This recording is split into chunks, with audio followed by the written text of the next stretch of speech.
Two best friends are going nowhere in their lives. From working late night in a toll booth to starting a small business in a dead market, they're on the road to nowhere fast.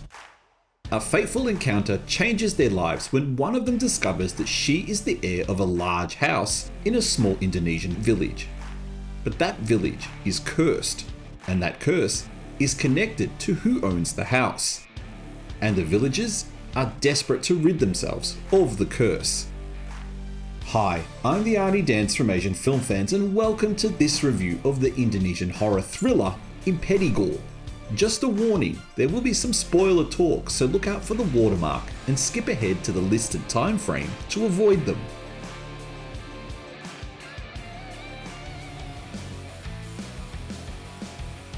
Maya, played by Basro, who has featured in director Joko Anwar's previous two films, and Dini worked the late night shift in a toll booth. Their nights are spent gossiping and wondering who this mysterious man is who keeps stalking Maya. One night the man confronts Maya, trying to kill her. He knows who she is, he calls her by her name, but he ends up being shot by the police, who come to Maya's rescue. Leaving behind their jobs at the toll booth, the two friends try to create a new life for themselves where they start selling clothes at a market. Maya discovers a photo of her parents and a mysterious house from her auntie, and curiosity kicks in. She wants to know more, and it leads her to a small village. On arrival at the village, they notice an absence of any children. They look for the village chief, hoping to discuss the handover of the house, and discover that he's a talented puppet master who travels to different villages to entertain them. During their first night, a commotion runs through the village. One of the pregnant women is about to give birth, but then tragedy strikes, and the next day, the village is conducting a funeral. From then on, the two women become entrapped in the mysteries of the village as they discover Maya could be the key of ridding the village of its terrible curse.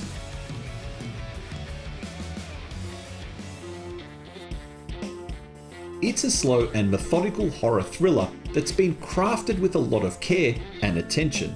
Well, at least the first 2/3 of the movie are. Fans of horror films that build up the mystery and tension are sure to enjoy the story and world that's been crafted here. This movie builds upon the desperation of a character who thinks she's found an easy ticket out of her tough life, and keeps that up right until the very end, which unfortunately has its own issues, which we will discuss in the not so hot section.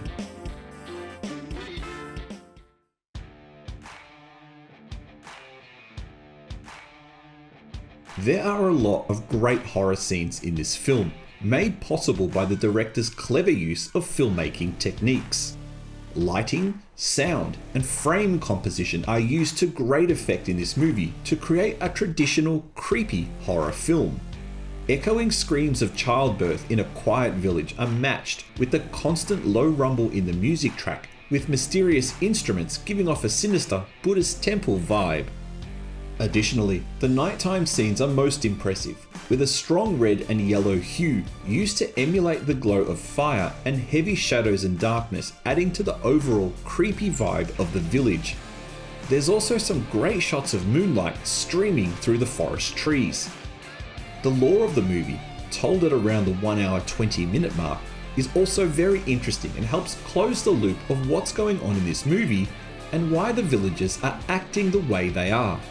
It keeps with the style of the movie, but I can't help but wonder if it might have served better at the start of the film, although I understand the director has tried to craft a more slow burning film, and this scene at the start wouldn't have had the effect he wanted.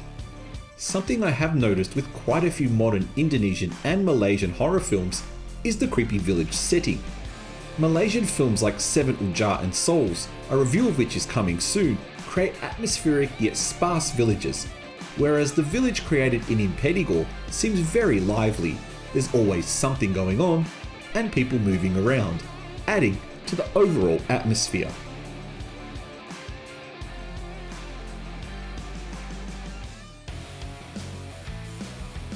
While the horror elements that make up the first 2/3 of the movie are well done, it all starts to fall apart towards the end.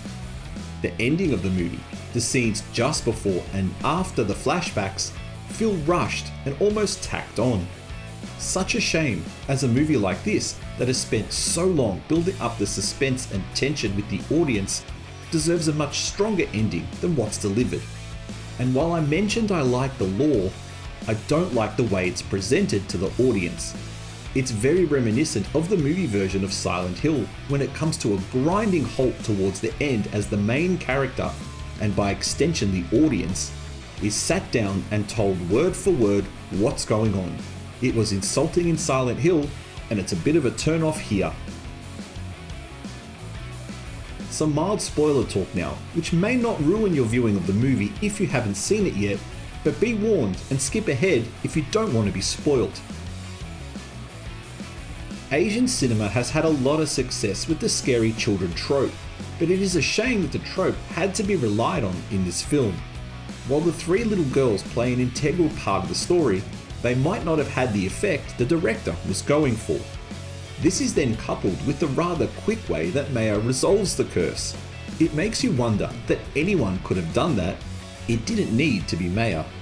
My last gripe with the film, and it's a big one, is the way the film ends. Revelations made to characters who should be smart enough to already know what's going on, and the psychotic mother who refuses to believe Maya and just wants to chop her up. And then there's the final scene. What is the purpose of it? Is it that the curse is back? Or that there is a new curse? And is this an excuse for a sequel we probably don't need?